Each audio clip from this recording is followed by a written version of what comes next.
Bonjour, vendredi soir à minuit, vous ne pourrez plus obtenir de l'administration fiscale qu'elle retire 66% de votre don, de votre déclaration de revenus. Profitez-en.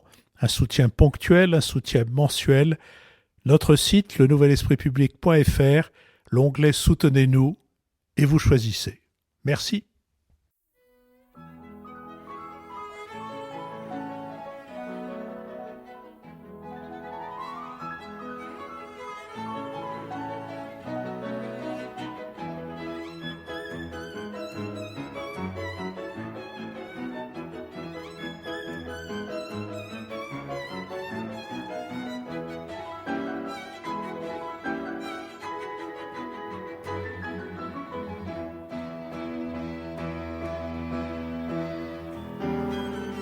Le Nouvel Esprit Public, Philippe Meyer, bonjour.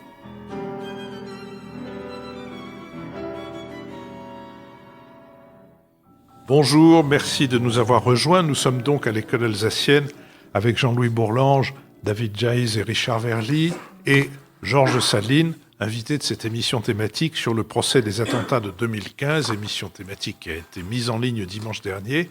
Et selon la tradition bien établie, les questions, les réactions, les commentaires du public sont donc mis en ligne quelques jours après, le mercredi suivant. Je vais demander au premier de nos spectateurs de poser sa question, monsieur tout en haut. Oui, j'aurais une question un peu politique, mais qui appelle éventuellement des réponses factuelles. Je voulais savoir quelles étaient pour vous l'efficacité des différentes méthodes applicables contre le terrorisme. Est-ce que ce sont les frappes militaires? Est-ce que c'est le renseignement plus discret, mais peut-être plus efficace? Est-ce que c'est la cohésion d'une société? Enfin voilà, quelles sont dans la panoplie de lutte contre le terrorisme les méthodes qui vous paraissent les plus efficaces? Georges Saline. Alors, ce qui est très ennuyeux dans la condition de victime, c'est que on est confronté à un sujet qui nous intéresse énormément, mais dont on n'est absolument pas expert. Donc, je manque totalement de légitimité pour répondre à votre question, ou de compétences pour répondre à votre question. Ce qui me paraît clair en tant que citoyen, tout simplement, c'est que l'action militaire qui a été conduite contre l'État islamique et qui a abouti à son démantèlement semble nous avoir donné un répit, en tout cas, puisque manifestement, il semble nécessaire d'avoir une base arrière de type étatique pour pouvoir projeter un commando aussi nombreux, aussi bien armé, aussi organisé que celui qui a exécuté les attentats du 13 novembre. Donc, bravo aux militaires. Maintenant, le professeur Hugo Micheron, que j'ai déjà cité tout à l'heure, qui est un expert du djihadisme, a fait un historique sur le temps long du djihadisme en montrant qu'on a une courbe sinusoïdale avec des moments très chauds et puis des moments de repli. Mais les moments de repli qui peuvent nous apparaître confortables sont aussi des moments de regroupement, et donc c'est dans ces moments-là, et donc c'est en ce moment que nous vivons actuellement qu'il faut agir aussi pour éviter que le djihadisme reconstitue ses forces. Alors, après, qu'est-ce qu'il faut faire exactement? Chacun peut avoir ses propositions qui seront aussi bonnes que les miennes. Je vais me donner la parole et vous poser une question sur un petit tweet que vous avez émis il y a quelque temps. Vous dites « Mieux vaut être un djihadiste arabe qu'un enfant français pour quitter les prisons kurdes de Syrie ». Est-ce que vous voulez bien développer cette remarque? Oui. C'est parce que, effectivement, avec d'autres, je milite pour que les enfants de nationalité française qui se trouvent dans les camps, qui se trouvent retenus dans des camps dans la zone qui est occupée par les forces kurdes, en fait, en Syrie, il y en a à peu près 200, soit rapatriés. Alors, pour deux raisons. La première, c'est que ce sont des enfants qui sont nés là-bas de parents français, donc il se trouve qu'ils ont la nationalité française, puis d'autres sont belges, américains, ou bien ont été emmenés par leurs enfants, certains alors qu'ils étaient à l'école maternelle ou à l'école primaire, donc vous imaginez... ils ont quitté leurs copains du jour au lendemain, puis se sont retrouvés dans l'État islamique. Et donc, ces enfants sont des innocents a priori, et donc on leur doit aide et assistance, et les traités internationaux qu'a signés la France l'obligent à cet égard. Mais par ailleurs, ces enfants sont... une ressource future pour le terrorisme. Et donc, effectivement, Philippe, ça fait tout à fait le lien avec ma réponse précédente, parce que dans ces camps, quelle éducation reçoivent-ils de la part de leurs parents? Alors, leur père est souvent mort, mais de leur mère, et puis de l'entourage, c'est quand même ces camps, c'est un dernier domaine d'hégémonie idéologique pour Daesh, donc il ne faut pas se faire d'illusions. Alors, c'est d'ailleurs curieux, c'est un argument que présentent souvent ceux qui sont contre le rapatriement de ces enfants en disant ce sont des bombes à retardement. Ben oui, ce sont des bombes à retardement, et ce sont d'autant plus des bombes à retardement qu'on les laisse là-bas, entre les mains de leurs geôliers. Et donc, il faut la seule politique qui me paraît à la fois humaine, conforme au droit et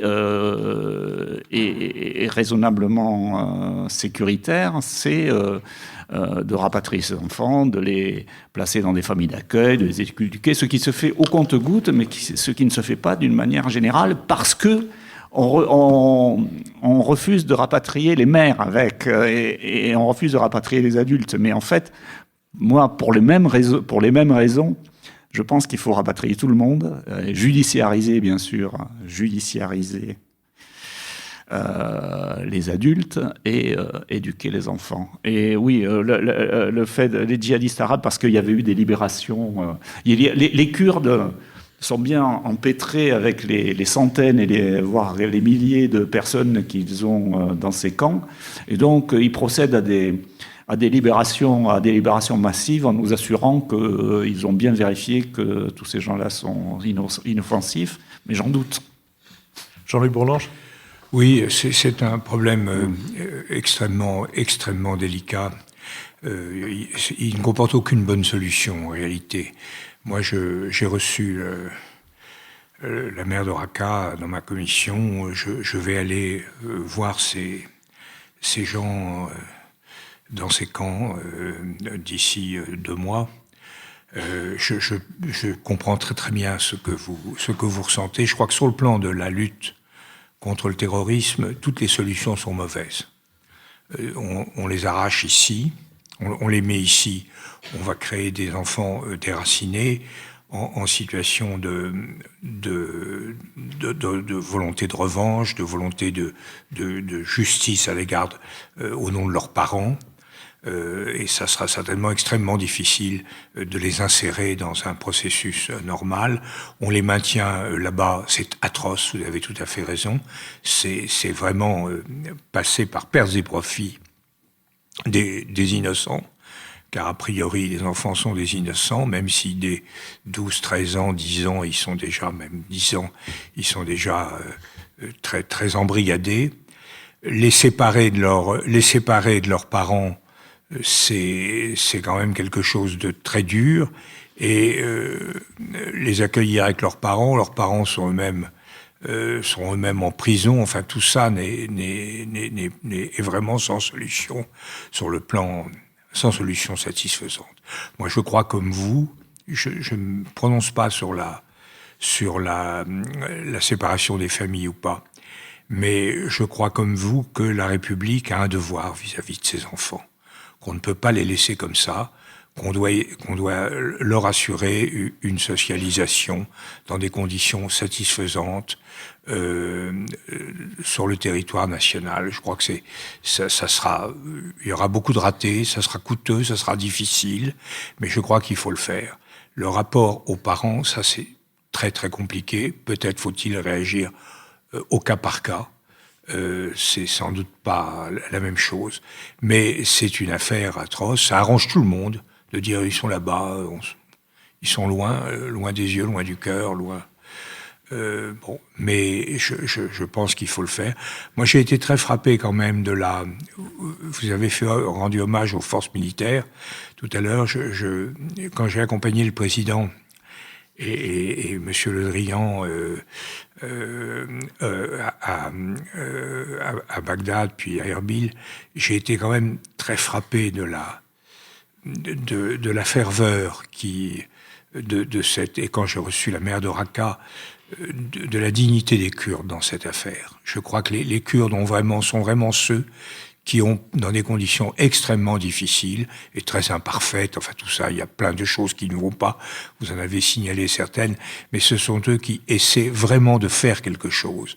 Et en tout cas, il y avait, quand ils ont reçu, avec le président, quand à Erbil ils ont reçu Le Drian, c'était très frappant parce que Le Drian était ministre de la Défense dans le gouvernement précédent et c'est lui qui avait organisé la lutte contre Daesh. Et il était vraiment très très fortement ému et il y avait une émotion partagée. On s'est battus ensemble, c'est nous qui avons monté cette coalition contre Daesh, nous avec les Américains, avec d'autres, mais notamment les Kurdes et les Français. Ça a été quelque chose de très fort et il y avait quand même le sentiment que, quel que soit tout ce qui ne va pas dans ces pays, il y avait quand même le sentiment partagé de tous ces gens qu'ils avaient lutté et qu'ils continuaient à lutter pour ce qu'on appelle, nous, la civilisation et qui mérite d'être défendue. Richard Verly. J'avais envie de vous demander ce que vous redoutez ou ce que vous attendez des prochaines semaines de procès. Notamment parce que vous l'avez dit, ou Philippe l'a dit, je ne me souviens plus, au mois de février, donc sera examinée la logistique, le modus operandi qui a conduit les assassins à rentrer au Bataclan et à faire le carnage que l'on sait. Donc qu'est-ce que vous attendez de ce moment? Est-ce que vous attendez quand même une vérité qui n'a peut-être pas encore éclos, qui n'a pas été dite? Et puis une question quand même sur celui, parce que tous les protagonistes, tous les accusés qui sont dans le box n'ont pas tous le même itinéraire. Il y en a un qui était là, alors il n'était pas au Bataclan, mais il était à Paris cette nuit-là, c'est Salah Abdeslam. On a beaucoup redouté au début ses interventions, ses provocations, on pensait qu'il pourrait se murer dans le silence, ça n'a pas été le cas. Quel jugement portez-vous sur lui, sur la base de ce que vous avez écouté depuis le début du procès? J'ajoute une question à la première question de Richard. Est-ce qu'il y a un plan B pour le procès? Je veux dire, est-ce que si la pandémie se met à reprendre des allures et qu'il faut donc suspendre les audiences, je ne parle même pas de l'autre hypothèse qui est parfaitement plausible, qui est que les accusés fassent appel, quelle que soit la condamnation qui leur échouera. Mais est-ce qu'on commence déjà à parler d'un plan B ou à envisager cette hypothèse? Georges Saline. Alors, appel, il y aura appel. Enfin, 14 accusés,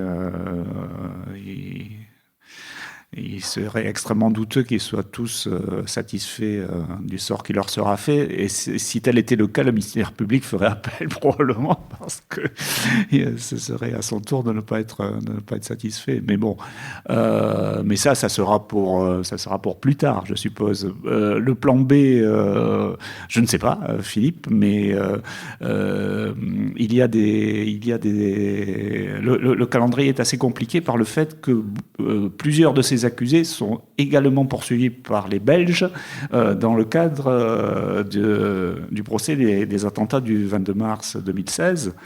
Et donc, il faut en quelque sorte les rendre à la Belgique pour que les Belges puissent faire leur procès. Donc, il y a une petite marge de manœuvre de quelques semaines, mais qui est très étroite. Sur l'autre question de Richard sur Salah Abdeslam. Alors sur Salah Abdeslam, alors c'est sur ce que j'attends. Je garde les yeux et les oreilles et le cerveau ouverts sur ce qui va se passer, qui va être certainement très passionnant, parce qu'en fait, pour le moment, on n'a pas entendu les accusés sur les faits. Donc on les a entendus que sur leur personnalité, comment ça se passait dans leur famille, à l'école, etc. Mais on ne les a pas entendus sur les faits. Là, on a commencé à aborder les faits avec les enquêteurs français et belges, mais jusqu'à août de 2015, c'est-à-dire les faits qui ont précédé en fait l'arrivée. Ça va jusqu'à l'arrivée de la cellule sur le sol, sur le territoire européen, mais donc on va d'abord avoir une phase d'interrogatoire. Enfin, il y aura d'autres phases parce que la semaine prochaine on entendra les proches des terroristes morts, etc. On entendra Asdin Mimour d'ailleurs vendredi. Mais on va entendre les accusés sur quelle est leur version par rapport à tout ce que les enquêteurs ont dit. Donc tout ça va être très intéressant. Ensuite, on abordera effectivement les ultimes préparatifs, le déroulement des attaques, le post-attentat, ce qui s'est passé après le 13 novembre. Donc tout ça va être extrêmement intéressant à suivre. J'essaye de... si vous voulez, moi, au départ, j'essayais j'attendais peu de choses parce que, d'abord, ma préoccupation première, c'était... Comment devient-on un terroriste? Et ça, je ne m'entendais pas vraiment à avoir beaucoup d'éclairage là-dessus parce que précisément on savait que Salah Abdeslam s'était muré dans le mutisme.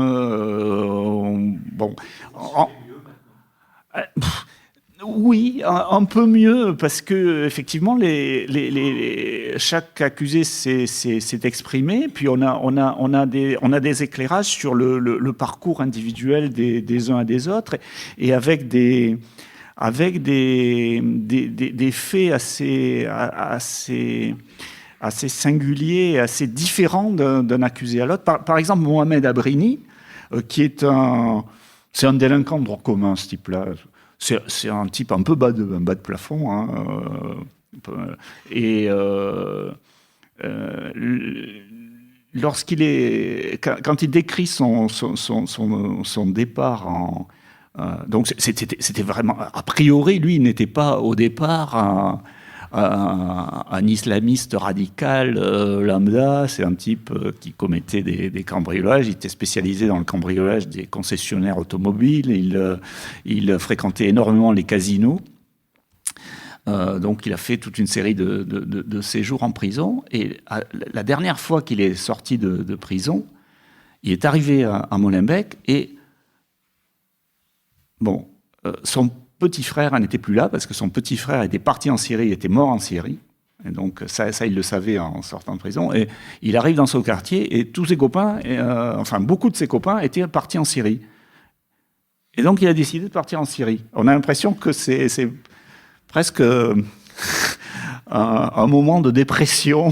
Et puis ensuite, ça a l'air d'être quelqu'un assez susceptible d'être manipulé. Voilà. Donc, alors pour Salah Abdeslam, pour moi, sa principale qualité, entre guillemets, n'est pas tellement le fait qu'il était présent à Paris le 13 novembre, parce que Mohamed Abrini était présent la veille, Oussama Krayem, par exemple, n'était pas présent à Paris, mais il était présent à Bruxelles, et c'est un type qui était vraiment, qui a joué un rôle dans la cellule au moins aussi important que je pense que Salah Abdeslam.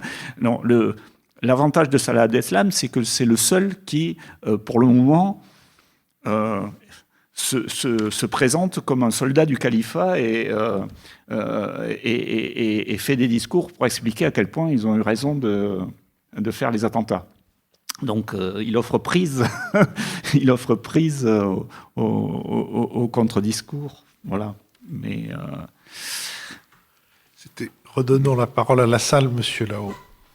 Oui, bonjour, merci beaucoup. Et je voulais vous demander, est-ce que vous pourriez un petit peu nous raconter comment s'est passée la rédaction du livre que vous avez rédigé ensemble avec le père d'un des tueurs, si je ne me trompe pas. Est-ce que vous pourriez un petit peu revenir dessus ? Georges Saline. Alors, en fait, j'ai rencontré Azdin Amimour la première fois en janvier ou février 2017. Et c'est lui qui avait demandé à me rencontrer. Il avait envoyé un mail à l'association que je présidais à l'époque en disant qu'il souhaitait me rencontrer. Donc, on avait un peu échangé par mail, mais j'ai accepté assez rapidement parce que j'avais déjà 6 mois auparavant à peu près participé à une conférence où j'avais rencontré des maires de djihadistes, des jeunes qui étaient partis en Syrie. J'avais été extrêmement frappé par le fait que ces femmes-là, celles que j'ai rencontrées, qui ne sont pas identiques à toutes, il y a des familles de djihadistes qui sont complices, ou qui partagent l'idéologie, une idéologie voisine de celle de Daesh. Mais les femmes que j'avais rencontrées n'étaient pas du tout dans ce cas. Certaines n'étaient même pas musulmanes. C'était des femmes qui avaient perdu leur enfant parce qu'ils étaient tous morts là-bas, et donc avec lesquels j'avais ça en commun, d'avoir perdu un enfant. Donc, et je me suis rendu compte que la douleur de la perte de l'enfant était tout aussi vive pour elle que pour moi, mais que cette perte pour elle s'était faite en 3 étapes en fait. La première étape, c'est lorsque on se comprend plus. Ce qui ne m'est pas arrivé. Moi, j'ai vu ma fille le 13 novembre et on s'est embrassés. Et on était dans une relation très, très, très simple et très affectueuse et très intellectuellement en harmonie. Alors que elle, leur gosse, il s'est éloigné. Alors, et puis ça passe aussi par des phases de critique, même vis-à-vis de la famille. Bon, dans le cas de Sami Amimour, ses parents, comme beaucoup de gens, ils sont allés en Égypte. D'Égypte, ils ont ramené des petits papyrus qu'on vend dans les boutiques pour les touristes. Avec les papyrus, ils représentent des dieux égyptiens. Donc, il avait arraché les papyrus des murs de la maison parce que c'était haram. Donc il y a cette perte de contact intellectuel. La deuxième perte, c'était le départ, qui, pour beaucoup de familles, est arrivé de manière inattendue, du jour au lendemain. Et dans le cas de Sami Amimour, il va chez Decathlon acheter des godasses de randonnée et un sac à dos et un sac de couchage. Et puis il dit à ses parents, je vais faire du camping dans le Midi avec mes copains. Et 2 jours après, il téléphone à sa mère, je suis en Syrie. Donc voilà. Et puis troisième perte, c'est la mort. Donc j'avais vraiment senti que ces personnes-là étaient des victimes, même si elles ne sont pas dans la même catégorie de victimes que celles que je pouvais l'être. Et en plus, c'était une catégorie qui, justement, n'était pas reconnue et qui souffrait aussi du regard des autres. Donc, j'étais assez enclin à rencontrer Asdine Amimour. Donc on s'est rencontrés dans un bistrot à la place de la Bastille. Il m'a raconté son histoire très, très longuement, parce que il a une histoire assez lourde. Et voilà, donc on est resté plus ou moins en contact, mais plutôt moins que plus en fait, jusqu'à un an plus tard, jusqu'à ce que Sébastien Boussois, dont parlait Philippe, me contacte en disant ça serait intéressant de faire un livre de dialogue. Je répète, c'est un chercheur spécialisé dans la prévention du radicalisme. Oui, en fait, oui, il fait sciences politiques. C'est un spécialiste du Moyen-Orient. Il écrit beaucoup sur les Émirats, les choses comme ça, hein, pas seulement sur le radicalisme. Mais voilà, donc il a fait le go-between. Alors, comment ça s'est passé? On s'est rencontrés chez notre éditeur Robert Laffont une douzaine de fois sur une période de 3 mois, je pense, pour des sessions qui duraient la journée en général, et où on se posait des questions, on se racontait nos histoires. On l'a fait dans l'ordre chronologique. Alors dans le bouquin, ça a été un peu arrangé pour être plus thématique que chronologique. Et puis Sébastien prenait des notes, nous a fait un brouillon, nous l'a soumis, on a réécrit. Moi, j'ai pas mal réécrit. Et puis à la fin du bouquin, on a écrit, nous, directement 2 lettres à Asdine, écrivant une lettre à Lola. Et moi, j'ai écrit une lettre à Sami Amimour. Voilà.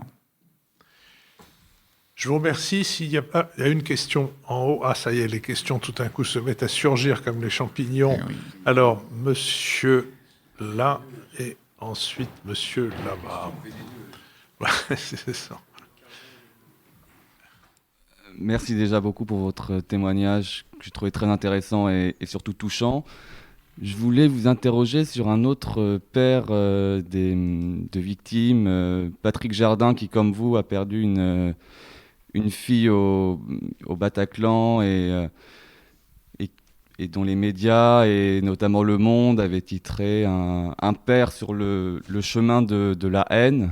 Et ce papier m'avait interpellé, et je me demandais si vous, d'un point de vue moral ou religieux, vous aviez pardonné, au moins vous étiez du moins sur le chemin du pardon par rapport aux accusés, et que penser des victimes et parents de victimes qui ne voulaient pas être sur ce chemin-là du pardon, ou comment comprendre la haine de cet autre parent de victime qui ne voulait justement pas être dans une attitude de pardon. Georges Saline. Alors, la question du pardon m'a été souvent posée, et moi je me la posais pas vraiment en ces termes de pardon, parce qu'effectivement, comme vous dites, c'est presque plus une préoccupation religieuse qu'autre chose. Et moi, je n'ai pas de souci de ce point de vue-là. Bon, je suis pas croyant, j'ai pas je ne me sens pas une obligation religieuse à pardonner. Mais par contre, du coup, comme la question m'était fréquemment posée, je me suis plongé un peu dans la littérature sur ce sujet. J'ai lu Simone Wiesenthal a écrit des belles choses là-dessus. Vladimir Jankélévitch a écrit des choses très, très profondes et très, très importantes sur le pardon. Et ça m'a plutôt conforté dans mon idée, qui est que je n'étais pas en position de pardonner. Parce que pour pardonner, il y a 2 conditions. D'abord, il est extrêmement difficile de pardonner le mal fait aux autres. Et donc... comme en l'occurrence le mal qui m'a été fait, c'est par l'intermédiaire de celui qui a été fait à ma fille, je vois pas très bien comment je pourrais pardonner ça. Ensuite, indépendamment des préoccupations religieuses, justement, pardonner, ça a du sens lorsque on est en capacité de punir, de faire du mal à celui à qui on pardonne ou à qui on refuse son pardon, ce qui n'est pas mon cas.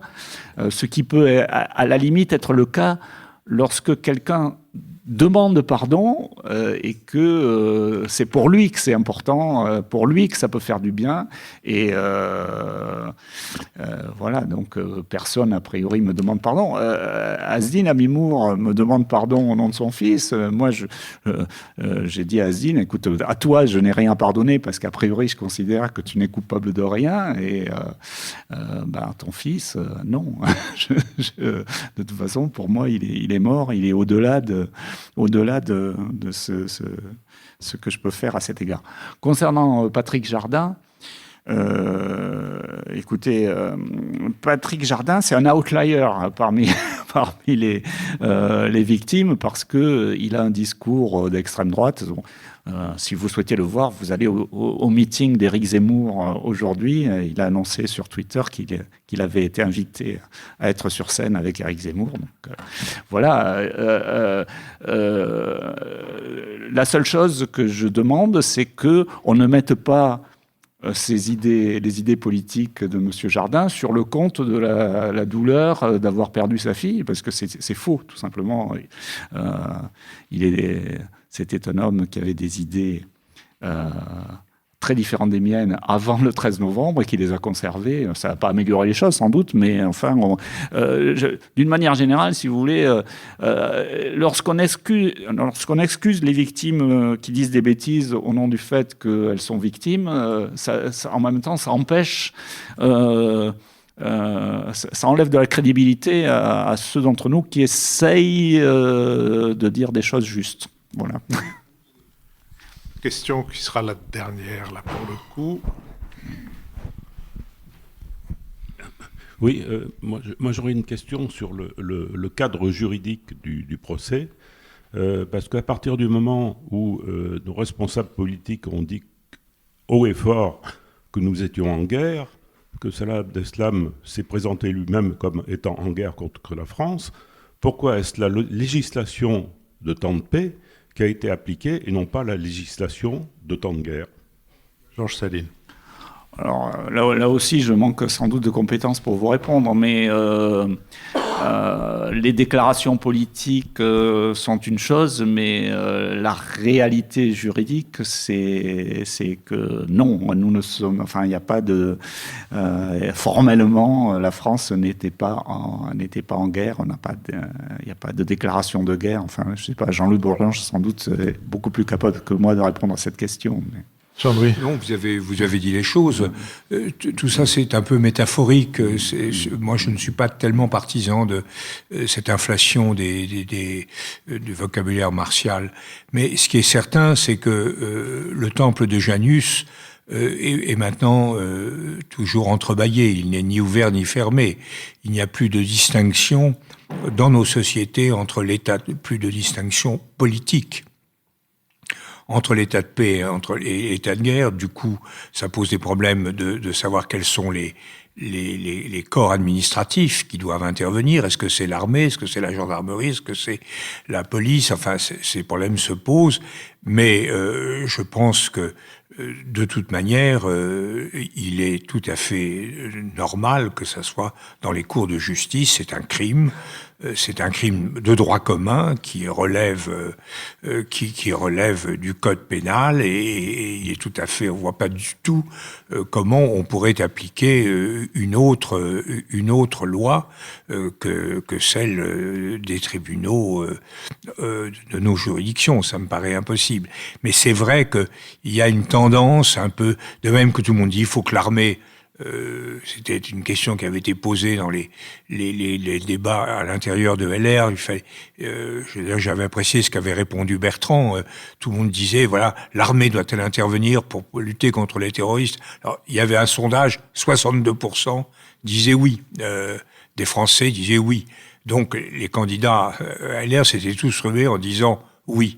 sauf Bertrand, qui, je crois, avait eu raison, en disant non, c'est deux fonctions différentes. Il y a la fonction de sécurité, il y a des forces pour cela, il faut les renforcer, il faut leur donner les moyens, il faut sans doute réfléchir à leur doctrine, mais c'est pas la peine de tout mélanger.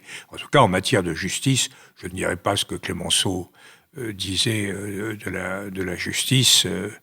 Non, il disait surtout de la musique militaire. La musique militaire est à la musique ce que la justice militaire est à la justice. En tout cas, la justice civile de préférence. Je vous remercie. Je remercie l'école alsacienne, une fois de plus, qui nous accueille. Nous y serons de nouveau le 9 janvier. Je remercie Laurie Galligani et Christian Sori. Et je remercie le docteur Saline d'avoir accepté d'être notre invité pour cette thématique. Terminez bien l'année et à l'an prochain.